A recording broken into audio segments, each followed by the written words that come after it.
Hello friends, and welcome to Escaping the Mouse with your host, me, Breck Roll. Alright, it's Sunday, it's the first day of my long weekend. It's a really nice spring day today. It's about 80 degrees outside, and I want to do a little bit of repair work in some of the garden beds in the yard. Now, we had a big freeze that came through here about a month or month and a half ago, and it killed off a few plants. And honestly, even before that, I was never really happy with the amount of plants that were in the yard. The people who lived here before me would have like a big 10 foot by 10 foot wide bed, and they'd put two little tiny little plants in the middle of it, and then most of it would be dirt. I want to kind of try and not only repair some of the damage that happened from the big freeze, but also fill it in a little bit more and get a little bit more color in the yard.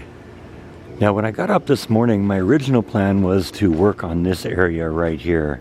This area is pretty much a total loss from the storm. Basically everything in here died. Yeah, that thing's still alive, but it's really kind of ugly, and I don't think it's doing real well. And in fact, the only thing that seems to be doing well in here right now is the weeds. So I was thinking I was gonna work in here and fill this in, but I'm thinking at this point that in the next few days the contractor is going to come out here and replace this concrete and put concrete in this area. And since it's possible that they're going to be walking around in here, I didn't want to put a bunch of new plants in here and have them get all trampled. So instead I've decided to move into the front yard.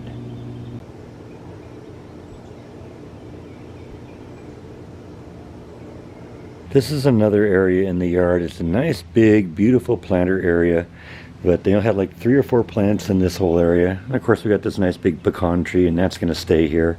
But basically, everything else died. This used to be a fern. That's gone. There used to be some sort of something there. That's gone. In fact, the only thing that's really alive right now is this thing here. Short of the weeds, of course. The weeds, they don't ever seem to die, right? So since this big huge area, which is about 6 feet wide and 25 feet long, it had 3 tiny little plants in it, and the rest of it was just uncovered dirt. It just isn't very attractive, so I kind of want to fill it in. Also, there was this big bushy thing in front of the window here, and this thing's died too, so I'm going to pull this thing out, and basically I kind of want to just fill in this whole area here today. And I'm going to go over to the nursery and maybe bring the soil level up a couple inches, because there's kind of a big gap here between the soil level and the level of the walkway here. So if I bring the soil up a few more inches, get some quality soil in here, this may be one of those cases where I have to make multiple trips to the hardware store, because I may not be able to bring all this home at once. But I want to get some plants in here. They're going to fill this area in. So I think that's going to be the job today. And one of the things I have to consider is that this area is largely in the shade. I know you see a little bit of sunlight right now. It's about 1 in the afternoon, and the sun's directly overhead, but for the most part it's in the shadow of the house most of the time. So I want to find something that's going to do well in a very low light environment, because even though there is direct sunlight right now, as soon as these pecan trees begin filling in and leafing out a little bit more, even when the sun is directly overhead, we're not going to get this much light here. So I need to find some plants that are going to look nice in here, going to grow well in here, and still do well under the low light, getting maybe part sun during the day, and kind of fill in this area, make it a little less boring. So let's go to the nursery.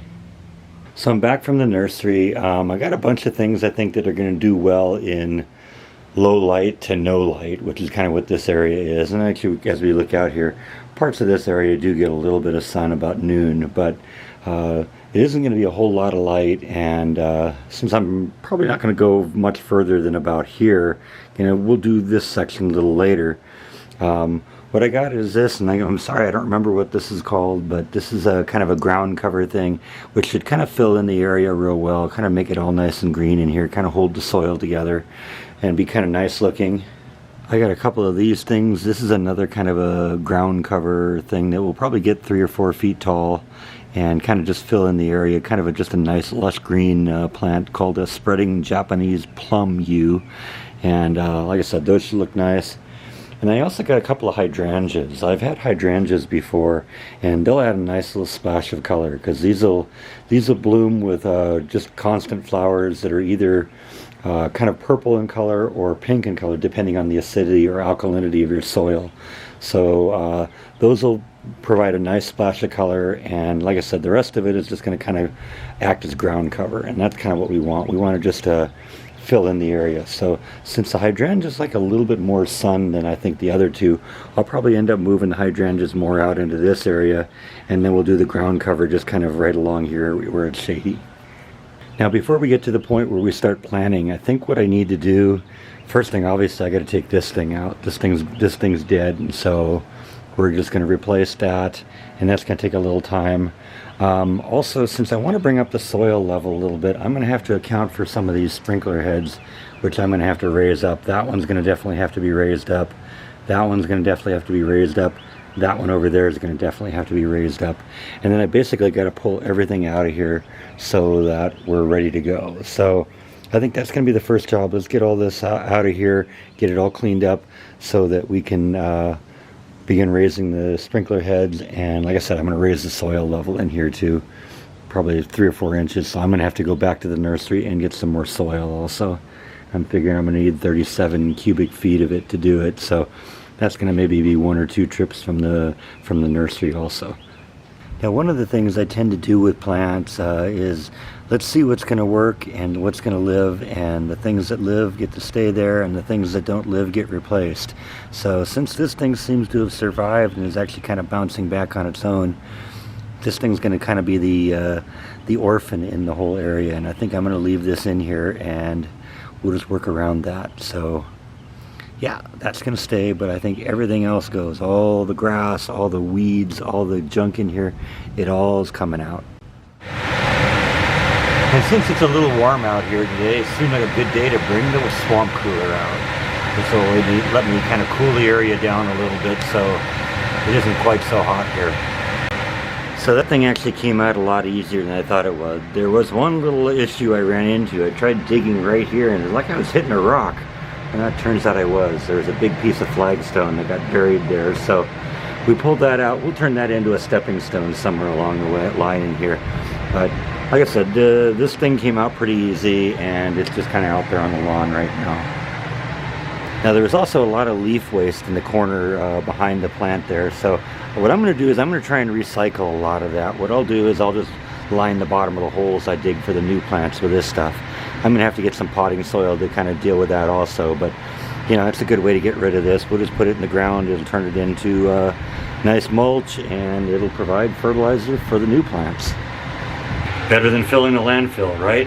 Alright, so I got the area pretty well cleaned up. I think I'm going to go get some more soil. I'm actually going to have to be a little bit inventive in terms of the sprinkler situation. The heads here are really unusual because these heads are like 1.5 feet long, so they stick up out of the ground like 18 inches up in order to get a lot of distance, and that makes it a little bit difficult to dig down to it and raise the level of the head. So I think what I'm going to do is just end up putting a little bit of a wall around the head. The head will be slightly buried, but we'll be able to bring the dirt up to like this level here, or maybe a little bit higher, and that will enable the head to remain above soil but still below the soil level. And I think that's probably how I'm going to have to do this. So I think the next step I'm going to do now is I'm going to run over to the nursery and pick up the soil. Like I said, I need about 37 cubic feet of it. So that's going to be probably, I don't know, I think it's usually 2 cubic feet a bag, so I'm going to probably need 16 or 18 bags of it. So let's go over to the nursery and get some dirt. Okay, I'm back from the nursery and I got 10 bags of soil.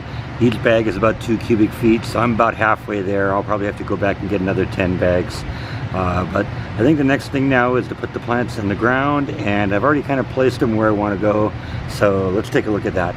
So this is kind of what I'm thinking about for the layout of the plants. I want to keep the hydrangeas kind of out on the outer edges. So I have one here, and then one of them over here by the other side of the pecan tree. Everything else, these are more kind of low light plants, you know, part shade to total shade. And so, yeah, they're going to get a little bit of light here in the afternoon, but I think they'll do all right here. And I got them kind of spread around, and I think that these things and these things are kind of spread as they grow. So let's start putting this stuff in the ground. All right, so a couple hours have passed. I got the plants in the ground. I've given them a little bit of a drink right now. I still got to bring the soil level up a little bit. Like I said, I figured about 37 cubic feet of soil, and I brought 20 of them home because that was about all I wanted to put in the car. So we'll have to go back and get more, but we'll bring the soil level up some more, kind of flatten everything out, and I think this is going to look nice. All of this should fill in really well. Now, I know I told you a little while ago that I didn't remember exactly what these were, but when I was planning them, I actually found out there were a couple of tags with them, and this is called Asian Jasmine, and this should be a ground cover. This should kind of fill in this whole area, and so that was kind of what I was looking for. You know, this is going to kind of grow and fill in. This is kind of grow and kind of become ground cover. So that's what a lot of this is. And then the hydrangeas there, that one will kind of grow and become a big plant with some beautiful blue or pink flowers depending on the acidity of the soil, and so that'll be real nice. Like I said, I like things that have a little color, and I think this is going to look really nice when we're done. And like I said, I left that one little orphan daisy right there, and we're going to see what happens with that. But I think we got a good start here. Like I said, I need some more soil in here to bring up the level, but I think this is going to look real nice. So I'm going to clean up right now. We're going to run the sprinklers, and I think that's all that I have for today. So thank you as always for watching, and I will see you next time on Escaping the Mouse. Good night.